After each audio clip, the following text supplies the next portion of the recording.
Hello viewers. Welcome to Mid Mystery. Welcome to Mid Mystery. இதுக்கு முன்னாடி இருந்த நாட்களை விட நேற்று இரவு இந்தியா பாகிஸ்தான் பார்டர் ரொம்ப டென்ஸா போச்சு அப்படினே சொல்லலாம். இத நமக்கு புரியுற மாதிரி சொல்லணும் அப்படினா நம்ம இப்போ எட்ஜ் ஆஃப் தி வார்ல இருக்கோம் அப்படினே சொல்லலாம். அதாவது நம்ம வாருக்கு பக்கத்துல வந்துட்டோம் அப்படினே சொல்லலாம். ஏனா பாகிஸ்தான் சைடுல இருந்து பாத்தீங்கன்னா நாங்க வார்ல தான் இருக்கோம் அப்படினு சொல்லிட்டு ஓபனாவே அறிவிச்சிட்டாங்க. சோ இப்படி இக்கட்டான சூழல்ல நேத்துல இருந்து இன்னைக்கு வரைக்கும் இந்தியா பாகிஸ்தான் பார்டர்ல என்னென்ன விஷயங்கள் நடந்திருக்கு அப்படின்றத தான் இந்த வீடியோல பார்க்க போறோம். வாங்க வீடியோக்குள்ள போலாம். நேற்றுக்கு முன்தினம் அதாவது மே 8 நைட் அன்னைக்கு பாத்தீங்கன்னா பாகிஸ்தான் எக்கச்சக்கமான ட்ரோன்ஸ் அனுப்பி இந்தியாவோட எக்கச்சக்கமான பிளேசஸை தாக்க முயற்சி செஞ்சாங்க. அது எல்லாத்தையுமே இந்தியன் ஆர்மி முறியடிச்சிட்டாங்க. அப்படி முறியடிக்கப்பட்ட ட்ரோன்ஸோட எண்ணிக்கை 50 இருக்கலாம் அப்படின்னு நம்ம சொன்னோம். ஆனா அந்த ட்ரோன்ஸோட ரியல் கவுண்டர் நேத்து தான் இந்தியன் ஆர்மி மீடியாட்ட சொன்னாங்க. அது வெறும் 50 கிடையாது, கிட்டத்தட்ட 300 இருந்து 400 ட்ரோன்ஸை எக்ஸாக்ட்டா 3 மணி நேரத்துக்குள்ள இந்தியாவோட மல்டிபிள் சிட்டிஸ் என்ன எக்ஸாக்ட்டா சொன்னா 24 சிட்டிஸை டார்கெட் பண்ணி அனுப்பியிருக்காங்க. இது இந்த 24 சிட்டிஸ் மட்டும் கிடையாது, அதோட சேர்த்து இன்னும் 12 லொகேஷனை சேர்த்து மொத்தம் 36 லொகேஷன்ஸை டார்கெட் பண்ணி தான் கிட்டத்தட்ட 300 இருந்து 400 ட்ரோன்ஸை 3 மணி நேரத்துல பாகிஸ்தான் இந்தியாக்குள்ள அனுப்பி இருந்திருக்காங்க.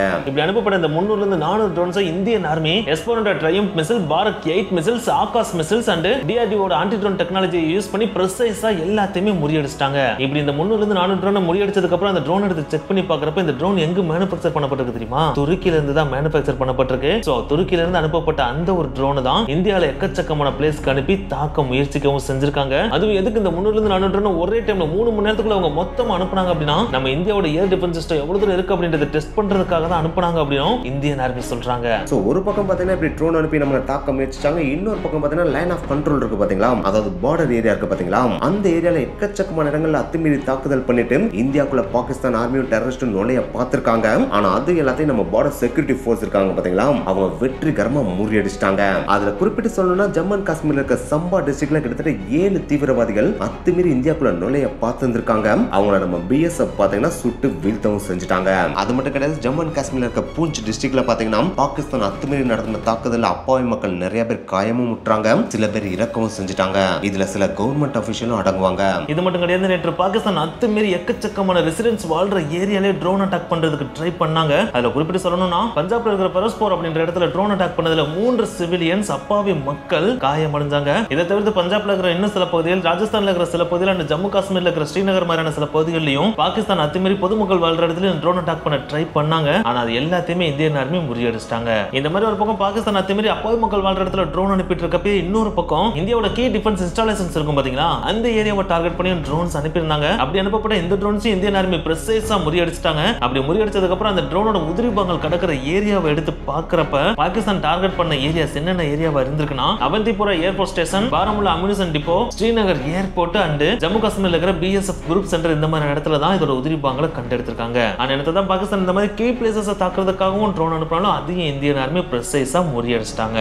சோ இப்படி பாகிஸ்தான் பார்த்தீங்கன்னா எல்லா சைடுலயும் அத்துமீறி தாக்குதல் நடத்திட்டு இருந்தப்ப அது வரைக்கும் பொறுமையா போகணும் பொறுத்து போயிட்டு இருந்த இந்தியாவுக்கு பார்த்தீங்கன்னா செம்ம கோவம் வந்துருச்சு. சோ அப்படி கோவம் வந்தனாலே நேற்று நைட்டு பார்த்தீங்கன்னா பாகிஸ்தான்ல இருந்த 4 ஏர் பேசஸை தாக்கி அழிக்கவும் செஞ்சிருக்காங்க. அது என்னன்னு பார்த்தீங்கன்னா ராவல்பிண்டியில இருக்க நூர்கான் ஏர் பேஸ், சக்வால்ல இருக்க முரித் ஏர் பேஸ் அண்ட் சாங் டிஸ்ட்ரிக்ட்ல இருக்க ரஃபிக் ஏர் பேஸ். இதை தவிர்த்து இன்னொரு ஏர் பேஸையும் தாக்கியிருக்காங்க. அதோட பேரு இன்னும் வெளியிடல. இப்படி இந்தியா தாக்கி அழிச்சதை பாகிஸ்தானோட மிலிட்டரி ஸ்போக்ஸ்மேனே மீடியால வந்து ஒத்துக்கவும் செஞ்சிருக்காரு. அது மட்டும் கிடையாது, பாகிஸ்தானோட ட்ரோன் லான்ச் பேட் இருக்கும் பாத்தீங்களா, அதையும் இந்தியன் ஆர்மி சக்சஸ்ஃபுல்லா தாக்கி அழிக்கவும் செஞ்சுட்டாங்க. இந்த மாதிரி பாகிஸ்தானோட 4 கீ ஏர் பேசஸ் இந்தியா செம்மையா தாக்குன உடனே பாகிஸ்தான் அந்த சைடுல இருந்து பாத்தீங்கன்னா அவங்களோட முக்கியமான மிசைலான பட்டாட்டோவை இந்தியாவோட டெல்லியை நோக்கி அனுப்பி இருந்திருக்காங்க. அதாவது டெல்லியை தாக்கணும்ன்ற குறிக்கோளோட அந்த மிசைலை அனுப்பி இருந்திருக்காங்க. ஆனா அப்படி அனுப்பப்பட்ட மிசைலை டெல்லியை நோக்கி வந்துட்டு இருக்கப்ப நடுவுல ஹரியானால இருக்கிற சிர்சா அப்படின்ற ஒரு இடத்துல வச்சு நம்ம இந்தியன் ஆர்மி பிரெசைஸா தான் இன்டர்செப்ட் பண்ணி அழிச்சிட்டாங்க. அப்படி அழிக்கப்பட்ட அந்த பட்டாட்டோ மிசைலோட உதிரி பாகங்களை இந்தியன் ஆர்மி கைப்பற்றவும் செஞ்சுட்டாங்க. இது மட்டும் கிடையாது, ஜம்மு காஷ்மீர்ல இருக்கிற ஸ்ரீநகர்ல பாகிஸ்தான் எக்கச்சக்கமான ட்ரோன் அட்டாக் பண்ண ட்ரை பண்ணிட்டு இருக்கதாகவும் சொல்லப்படுது. அது மட்டும் கிடையாது, லைன் ஆஃப் கண்ட்ரோல் அப்படின்னு சொல்லப்படுற இந்தியா பாகிஸ்தான் பார்டர் ஏரியால இப்ப பாகிஸ்தான் அத்துமீறி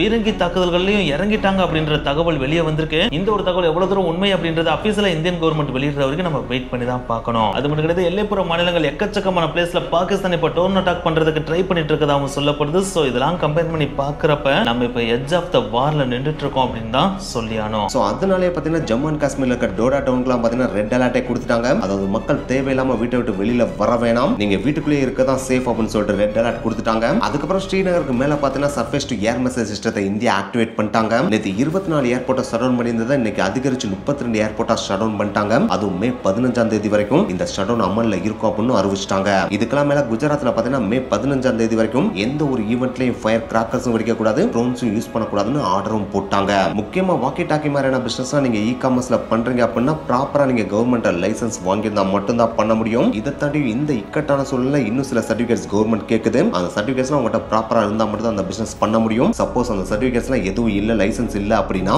அந்த பிசினஸ் பண்ணாதீங்க. அதையும் மீறி இந்த டைம்ல அந்த பிசினஸ் நீங்க பண்ணீங்க அப்படின்னா நீங்க தேசிய பாதுகாப்புக்கு அச்சுறுத்தல் விளைவிக்கிறீங்க அப்படின்னு சொல்லிட்டு உங்களை கைது பண்ண கூட செய்யலாம். அது மட்டும் கிடையாது, பார்டர் ஏரியால இருக்கிற எக்கச்சக்கமான ஏர்போர்ட் ஆல்ரெடி ஷட் டவுன் பண்ணிட்டாங்க இல்லையா? இதனாலே பொதுமக்கள் டிராவல் பண்றதுக்கு இடையூறு இருக்கக்கூடாது அப்படின்றதுக்காக அவங்களுக்கு சேஃப்டியா டிராவல் பண்றதுக்காகவே ஜம்மு அண்ட் உதன்பூர்ல ஒரு ஸ்பெஷல் ட்ரெயின் ஆர்கனைஸ் பண்ணிருக்காங்க. அந்த ஸ்பெஷல் ட்ரெயின்ல 12 ரிசர்வ்ட் அண்ட் 12 அன்ரிசர்வ்ட் கோச்சும் ரெடி பண்ணி வச்சிருக்காங்க. அடுத்து சண்டிகர் சிட்டி இருக்கு பாத்தீங்கன்னா, அந்த சண்டிகர் சிட்டில நைட் 7 மணிக்கு மேல எந்த ஒரு கடையும் ஓபன் பண்ண கூடாதுன்னு சொல்லிட்டு ஸ்ட்ரிக்ட்டா வார்னிங் கொடுத்துட்டாங்க. இந்த ஒரு வார்னிங்ல இருந்து ஒரே ஒரு கடை மட்டும் விதிவிலக்கா இருக்கும், அது மெடிக்கல் ஷாப் மட்டும் தான். அடுத்து ஹரியானாவோட Ambala district whole night black out பண்ணனும் அப்படின்னு சொல்லிட்டு ஆர்டர் பாஸ் பண்ணிட்டாங்க. இது அம்பாலா டிஸ்ட்ரிக்ட் மட்டும் கிடையாது, அதை தவிர்த்து வெஸ்டர்ன் ஃப்ரண்ட்ல இருக்கிற areas and Jammu Kashmir, Srinagar, Punjab and ராஜஸ்தான்ல இருக்கிற ஜெய்சால்மர் அண்ட் ஜோத்பூர் அண்ட் குஜராத்தோட பல பகுதிகள், இதை தவிர்த்து பார்டர் ஏரியாஸ்ல இருக்கிற எக்கச்சக்கமான பிளேசஸ் நைட் ஃபுல்லா கம்ப்ளீட்டாவே பிளாக் அவுட் பண்ணிடுறாங்க. அங்க ஒரு லைட் கூட எரியக்கூடாது அப்படின்னு சொல்லிட்டு ஆர்டரும் பாஸ் பண்ணிட்டாங்க. இதை தவிர்த்து மகாராஷ்டிரா ஸ்டேட் அங்க இருக்கிற ஃபிஷர்மேனுக்கு ஒரு மிகப்பெரிய வார்னிங் கொடுத்திருக்காங்க. அதாவது நீங்க வச்சிருக்கிற போட்ல டிரான்ஸ்பாண்டர் இருந்தா மட்டும் தான் நீங்க மீன் பிடிக்க கடலுக்குள்ளேயே போகணும். அப்படி போனாலுமே ஒரு குறிப்பிட்ட ஏரியாக்குள்ள மட்டும் தான் பிடிக்கணும். அப்படி போனீங்கன்னா அது உங்க சேஃப்டி நீங்களே கெடுத்துக்கிற மாதிரி ஆயிரும் அப்படின்னு சொல்லிட்டு டிரான்ஸ்பாண்டர்ஸ் இருக்கிற படகை மட்டும் எடுத்துட்டு மீன் பிடிக்க போக சொல்லி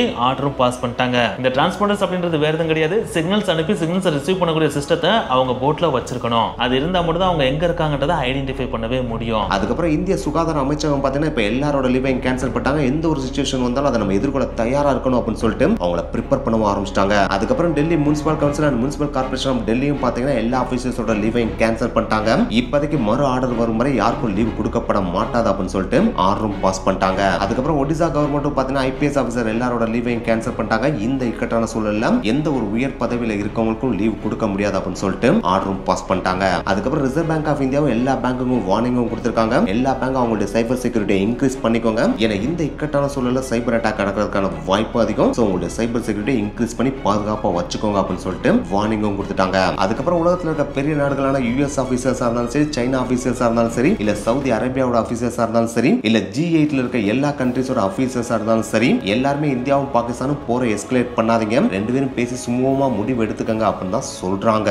ஆனா என்னதான் இவங்க எல்லாரும் இப்படி சொன்னாலும் அதுக்கு ஆப்போசிட்டா இன்னொரு இன்சிடென்ட்டும் இந்த உலகத்துல நடக்கதான் செஞ்சிருக்கு. அதாவது IMF இருக்காங்க பாத்தீங்கன்னா, இன்டர்நேஷனல் மானிட்டரி ஃபண்ட் அப்படின்னு சொல்லிட்டு ஒரு ஆர்கனைசேஷன் இருக்காங்க பாத்தீங்கன்னா, அவங்க பாகிஸ்தானுக்காக எவ்வளவு ஃபண்ட் கொடுக்குறாங்க தெரியுமா? 2.4 பில்லியன் அமெரிக்கன் டாலர்ஸ் கொடுக்குறாங்க. அதை இந்திய ரூபாய் மதிப்பின்படி சொல்லணும் அப்படின்னா கிட்டத்தட்ட 20,000 கோடி ரூபாய் வார் நடந்துட்டு இருக்கிற இந்த டைம்ல பாகிஸ்தானுக்கு ஃபண்டா கொடுக்குறாங்க. இப்படி கொடுக்குறவங்க என்ன சொல்லி கொடுக்குறாங்கன்னா, பாகிஸ்தான் கிட்ட ஃபண்ட் கேட்டாங்க, அவங்க வளர்ந்து வர ஒரு கண்ட்ரி, அவங்ககிட்ட ஒரு கான்ஃபிடன்ட் இருக்கு, அவங்களுக்கு இந்த ஃபண்ட் நாங்க கொடுத்தோம் அப்படின்னா அவங்க கண்டிப்பா அதை யூட்டிலைஸ் பண்ணி அவங்க நாட்டை growth பண்ணுவாங்க அப்படின்னு சொல்லிட்டு இந்த ஃபண்டை எந்த டைம்ல கொடுக்குறாங்க? வார் நடந்துட்டு இருக்கிற இந்த டைம்ல கொடுக்குறாங்க. சோ இப்படி கொடுக்குற இந்த ஒரு விஷயமே பின் நாட்கள் இந்த வார எந்த போக்குல மாத்தும் அப்படின்றத நம்மளால இமேஜினே பண்ண முடியல அப்படின்னு தான் சொல்லியானோம். இதெல்லாம் பாக்குறப்ப பிள்ளையை கிள்ளி விட்டு அவங்களே தொட்டில ஆட்டுற மாதிரியும் தெரியதான் செய்யுது. சோ இந்த ஒரு இக்கட்டான சூழல்ல இந்தியாவோட ஹையர் ஆபீசர்ஸ் எல்லாம் சேர்ந்து ஒரு முக்கியமான மீட்டிங்ல ஈடுபட்டு இருக்காங்க. அந்த மீட்டிங்ல முக்கியமான பல முடிவுகள் எடுக்கப்படும். அந்த முடிவுகளை பொறுத்து இந்தியாவோட அடுத்தடுத்த மூவ் என்ன அப்படின்றத நம்ம பொறுத்து தான் பார்க்கணும். நெக்ஸ்ட் வீடியோல மீட் பண்ணலாம். அதுக்கு முன்னாடி நம்ம சோல்ஜர்ஸ் நிறைய பேர் பார்டர்ல சண்டை போட்டு அதுல சில பேர் இறக்கவும் செஞ்சிருக்காங்க இல்லையா? பார்டர்ல நம்மளுக்காக உயிரையும் பொருட்படுத்தாம இந்தியாவுக்காக போராடுற ஆர்மி சோல்ஜர்ஸ் எல்லாருக்குமே ஒரு பிக்கஸ்ட் சல்யூட்டும் பண்ணிக்கிறோம். அவங்க சேஃப்டியா இருக்கணும்னு சொல்லிட்டு கடவுளை பிரார்த்தனையும் பண்ணிக்கிறோம். சோ எல்லாரும் கவர்மெண்ட் சொல்றதை கேட்டு சேஃபா இருங்க. நெக்ஸ்ட் வீடியோ மீட் பண்ணலாம். பை.